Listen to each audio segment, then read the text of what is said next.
AC কিনেও পড়লাম বিপদে। মানে ভাইয়ের ঘরের এসি তো সবথেকে বেশি দামি।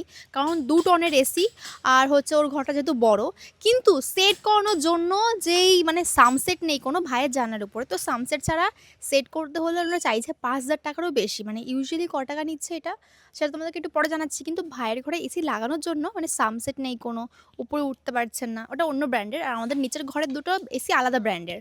তো এইটাই প্রবলেম হয়ে গেছে। মানে সব দিক থেকে এত প্রবলেম কেন হচ্ছে বুঝতে পারছি না। এখন আমরা ডিসাইড করলাম যে ভাইয়ের ঘরের এসি তো ভাইয়ের ঘরে লাগানো হবে।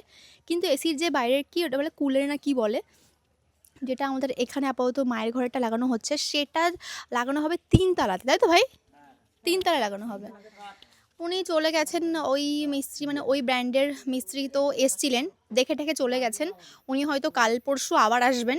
এসে আমাদের উনি বলেছিল যে ভাড়া বেঁধে দিতে তাহলে আমরা করে দিতে পারবো। তো ওই ঝামেলাটা কে করতে হবে? এইজন্য আমরা এক্সট্রা পেমেন্ট করেই ভাবছি একবারে মানে ৩ তলায় শিফট করে নেব এসি। মানে এসির ওই কুলারটা। কারণ আর কোনো অপশন দেখছি না। মানে সবদিকে কি ঝামেলা পড়েছে। নতুন বাড়ি ১ম বাড়ি হলে যা হয়, যাদের হয়তো ৩-৪ টে বাড়ি তারা হয়তো অভ্যস্ত হয়ে যায় যে হ্যাঁ, এটা করা দরকার। বাট আমরা অতটা মাইন্ড খাটাই নাই।